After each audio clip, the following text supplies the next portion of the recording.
CG board class 10th और 12th का अक्टूबर का असाइनमेंट आ चुका है और हर मंथ में जितने भी असाइनमेंट मिलते हैं उनके क्वेश्चन के आंसर को हम सबसे पहले यहाँ पे अपलोड कर देते हैं ताकि जो भी आप लोगों की स्टडी है वो इजीली आगे बढ़ती रहे। हमारी यही कोशिश रहती है।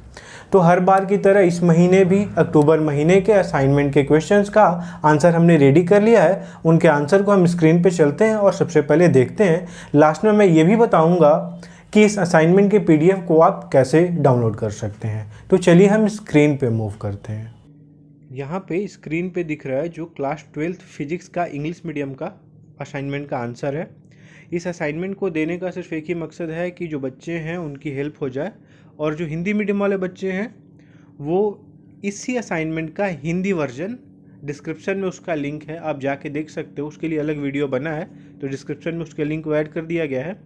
और इस असाइनमेंट को बनाया ही इसलिए गया है ताकि जो स्टूडेंट हैं जिनके पास ऑनलाइन कोई सुविधा नहीं पहुंच पा रही है या फिर उनके पास बुक नहीं है कोविड-19 की वजह से, जो दिक्कत का सामना कर रहे हैं, तो उनको ध्यान में रख के इनके आंसर्स को यहाँ पे दिया गया है ताकि आप इसको एक बार समझ के और खुद से प्रिपेयर करके और आंसर को लिख सकें। तो यहाँ पे पहला क्वेश्चन आता है ओम्स लॉ से और इसका लिमिटेशंस पूछता है। तो यहाँ पे ओम्स लॉ तो हम लिख देंगे, फिर इसी में 1B का क्वेश्चन है रेजिस्टेंस, तो टेम्परेचर कोफिशिएंट वगैरह इसमें दिया है और फिर आपको वैल्यू फाइंड आउट करनी है कि कितना टेम्परेचर चाहिए तो 3x रेजिस्टेंस हो जाएगा। ऐसा क्वेश्चन है, बहुत ईजी है। तो सबसे पहले हम देखते हैं आंसर इसका ओम्स लॉ का। तो फिजिकल कंडीशन को कांस्टेंट कर देने पे हम जानते हैं क्या होता है कि जो पोटेंशियल डिफरेंस है वो करंट के प्रोपोर्शनल होता है, मतलब कि करंट कितनी फ्लो होगी जितना पोटेंशियल डिफरेंस होगा। तो सीधी सी चीज़ है, ओम्स का लॉ तो सभी जानते हैं। अब इसके लिमिटेशंस के बारे में देखते हैं कि टेम्परेचर कांस्टेंट होना चाहिए। टेम्परेचर अगर कांस्टेंट नहीं होता तो रेजिस्टेंस चेंज हो जाएगा, जो कि हम चाहते नहीं, ठीक है। और उसके बाद यहाँ पे स्ट्रेन नहीं होना चाहिए, मतलब खिंचाव नहीं होना चाहिए, ये बात। तो आप लिख सकते हो लिमिटेशंस कि वायर में ऐसे ऐसे लिमिटेशंस रहेगी तब जाके ओम्स लॉ वहाँ पे अप्लाई होगा। अब देखो बी का क्वेश्चन है, यहाँ पे बी का न्यूमेरिकल अच्छे से सॉल्व किया गया है, देख लो आप। RT equal to R0 1 + α/t, यहाँ पे ये फॉर्मूला दिया गया है, अच्छे से आप इसको लिख सकते हो। और यहाँ से सारा सॉल्व करने के बाद आपने क्या करना है कि टी की वैल्यू आ जाएगी 500 डिग्री सेल्सियस। अब दूसरे क्वेश्चन पे चलते हैं किरचॉफ्स के लॉ के बारे में। तो ये तो सब जानते हैं, एक करंट लॉ होता है जहाँ पे मीटिंग जंक्शन पे जो करते हैं वहाँ का एल्जेब्रिक सम 0 होता है, तो ये दिया गया। इसके बाद क्या होता है, वोल्टेज लॉ होता है जहाँ पे क्लोज्ड मेश में हम निकालते हैं टोटल EMF जो इक्वल होता है करंट इनटू रेजिस्टेंस के सम के, जितने भी रेजिस्टेंस लगे होंगे तो उसके इक्वल होता है। यहाँ पे हमने निकाला हुआ है। अब देखो इसी से प्रिंसिपल ऑफ व्हीटस्टोन ब्रिज हमको लिखना है। इसमें 4 रेजिस्टेंस होते हैं, तो हम सभी जानते हैं व्हीटस्टोन ब्रिज में, और P/Q और R/S ऐसा रेशियो होता है इनका बैलेंस कंडीशन में। तो सारी चीज़ें यहाँ पे दी गई हैं, कैसे इसको लिखना है, कैसे नोट करना है। अच्छे से ड्राइंग को बनाया गया है, आपको ड्राइंग को देखना है, यहाँ पे करंट कैसे फ्लो हो रही है, सारी चीज़ें ड्राइंग में देखनी है और फिर जाके इसको डिराइव करना है। इस फॉर्मूले को बहुत ही अच्छे से दिया गया है, तो आप इसको एक बार समझ के और डेफिनेटली इसको खुद से करिएगा।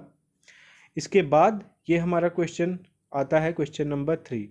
तो क्वेश्चन नंबर 3 में हमको गैल्वेनोमीटर जो मूविंग कॉइल है इसके कंस्ट्रक्शन, वर्किंग प्रिंसिपल को सबसे इजी लैंग्वेज में यहाँ पे हमने प्रोवाइड कराया है।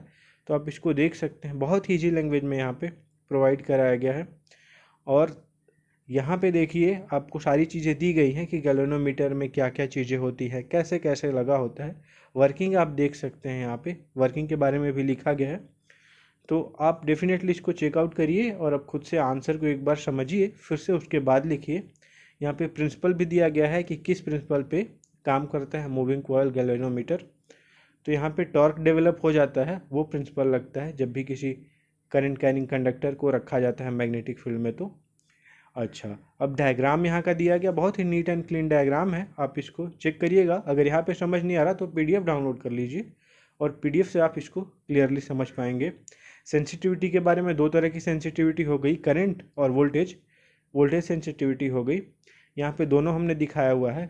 असाइनमेंट में जो क्वेश्चंस है उनके आंसर को हम आगे कंटिन्यू करेंगे, लेकिन एक छोटा सा नोटिफिकेशन इन्फॉर्मेशन आपको देना था कि सीजी बोर्ड स्टूडेंट के लिए हम इस चैनल पे, CGBSE सपोर्ट चैनल पे, हर एक चीज़ें जैसे कि video lectures, important questions, notes और असाइनमेंट के आंसर्स रेगुलर बेसिस पे अपलोड करते हैं, और जो भी इंफॉर्मेशन आती है ये सारी चीज़ें हम यहाँ पे अपलोड करते हैं। तो आप इस चैनल को डेफिनेटली सब्सक्राइब करिएगा, ताकि और भी जितनी भी चीज़ें हम यहाँ पे इंफॉर्मेशन जैसे ही अपलोड करें तो आपके पास नोटिफिकेशन जाए। और आपके लिए हमने एक वेबसाइट डिज़ाइन किया हुआ है जहाँ पे न्यू सिलेबस, ब्लूप्रिंट, सारी चीज़ें हम वीडियो बना के और वहाँ पे PDF के फॉर्म में अवेलेबल करा देते हैं, जिस वेबसाइट का नाम है स्क्रीन पे दिख रहा होगा www.cgbscsupport.in। इस वेबसाइट का लिंक आपको डिस्क्रिप्शन में मिलेगा, या आप गूगल पे सर्च कर सकते हैं www.cgbscsupport.in। असाइनमेंट के आगे वाले क्वेश्चन के आंसर को हम कंटिन्यू करते हैं। 4th नंबर क्वेश्चन आता है difference between electromotive force and potential difference. तो बहुत ही सिंपल है ये क्वेश्चन, बहुत ही सिंपल, आपको तो मुझे लगता है याद भी होगा इसका आंसर। तो यहाँ पे EMF और पोटेंशियल डिफरेंस का डिफरेंस बताया गया 4 पॉइंट्स करके। 4 पॉइंट्स एनफ है एक्सप्लेन करने के लिए, आप कर सकते हैं इसको डेफिनेटली। इसके बाद क्वेश्चन नंबर 5 आता है बायो सावर्ट का लॉ। तो बायो सावर्ट का लॉ तो हमको बताना है, तो बायो सावर्ट का लॉ यहाँ पे हमने लिखा है। और बायो सावर्ट का लॉ क्या होता है कि जो मैग्नेटिक फील्ड बनता है किसी भी पॉइंट पे एक करंट कैरिंग कंडक्टर की वजह से, उसके बारे में इंफॉर्मेशन देता है कितना बनता है। तो ये करंट के प्रोपोर्शनल होता है, करंट एलिमेंट के प्रोपोर्शनल होता है, ये सारी चीज़ें एंगल के प्रोपोर्शनल होता है जो बनता है करंट एलिमेंट और डिस्टेंस के बीच में उस पॉइंट का। तो ऐसा करके, और इन्वर्सली प्रोपोर्शनल होता है 1/r² के। तो यहाँ पे ये चीज़ें हैं, आप देखिएगा। और μ0/4π एक कांस्टेंट होता है जिसकी वैल्यू होती है 10⁻⁷। μ0 यहाँ पे परमिएबिलिटी है। अब देखिए यहाँ पे इस एक लास्ट क्वेश्चन को यहाँ पे मैंने छोड़ दिया हुआ है। तो यहाँ पे देखो कि लास्ट क्वेश्चन क्या बोलता है कि कंपेयर करना है बायो सावर्ट। लास्ट क्वेश्चन में 2 पार्ट है, एक बायो सावर्ट लॉ है और कंपेयर करना है बायो सावर्ट लॉ को विथ कूलम्स लॉ। तो बायो सावर्ट लॉ के बारे में तो हमने डीपली यहाँ पे देखा, लेकिन जो कंपेरिजन है ये गलती से छूट गई है। जिसने भी असाइनमेंट बनाया है, मेरे किसी स्टूडेंट ने बनाया है तो छूट गया है। तो यहाँ पे आप लोग नहीं छोड़िएगा, उस चीज़ को लिख लीजिएगा, आपके बुक में मिल जाएगा बायो सावर्ट लॉ और कूलम्स लॉ का कंपैरिजन आप इजीली कर लेंगे। इसके PDF को आप डिस्क्रिप्शन में लिंक दिया गया है, वहाँ से डाउनलोड कर सकते हैं। चैनल पे बहुत जल्द इंपॉर्टेंट क्वेश्चंस की वीडियो लेक्चर्स, इंपॉर्टेंट टॉपिक्स के वीडियो लेक्चर्स आने वाले हैं।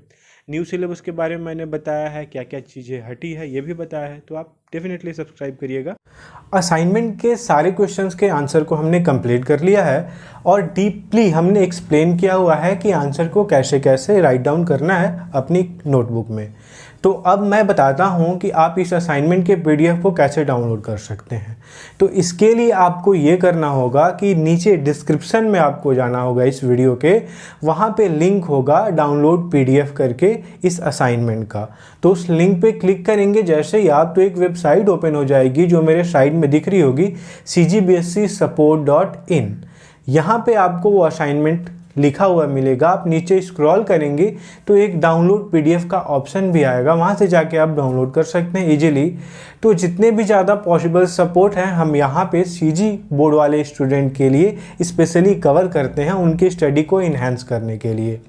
वीडियो को ज़्यादा से ज़्यादा बच्चों तक शेयर कीजिएगा ताकि उनकी भी हेल्प हो सके उनके स्टडी में। वीडियो देखने के लिए बहुत बहुत थैंक यू। मिलते हैं फिर अगले वीडियो में।